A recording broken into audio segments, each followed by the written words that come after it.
L'émission diffusée en ce moment aide des personnes à retrouver les membres de leur famille perdus de vue. Grâce à ce programme, de nombreuses personnes ont pu retrouver leurs proches. Cela m'a rappelé ma sœur et mon père, que je n'avais pas vus depuis des années. Je me suis rendu sur la place de recherche, mise en place par l'équipe de l'émission. Je cherchais sans relâche le moindre indice à leur sujet. Finalement, j'ai décidé de participer au programme. J'ai raconté l'histoire de la séparation de ma famille, les yeux remplis de larmes. J'ai montré le morceau de manche que ma sœur avait laissé derrière elle. Puis, j'ai dû attendre pendant longtemps. Un jour, l'équipe de l'émission m'a contacté. Ils m'ont annoncé avoir retrouvé un homme âgé, qui pourrait être mon père. J'étais à la fois excité et anxieux. Je me suis précipité vers la chaîne de télévision. Après l'appel vidéo, dès que je l'ai vu, j'ai compris que ce n'était pas mon père. Une immense déception m'a envahi. J'ai commencé à craindre de ne jamais retrouver mon père. Pendant les jours qui ont suivi, je suis retourné chaque jour à la station de télévision. Ma mère, qui attendait avec moi, voyait ses cheveux devenir de plus en plus blancs. Puis, un jour, l'équipe de l'émission m'a de nouveau appelé. Ils avaient trouvé une personne qui pourrait être ma sœur. Daxus est une nouvelle fois précipité vers la station. Sur l'écran est apparue une femme que je n'avais jamais rencontrée. Elle venait de Washington, aux États-Unis. Elle ne parlait pas coréen. Ils ne pouvaient communiquer qu'à l'aide d'un traducteur. Mais malgré cette barrière de la langue, j'avais une étrange intuition. Cette femme était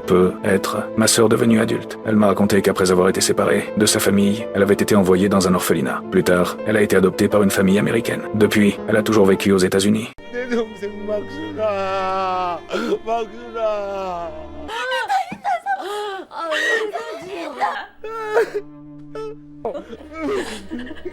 Am I your sister?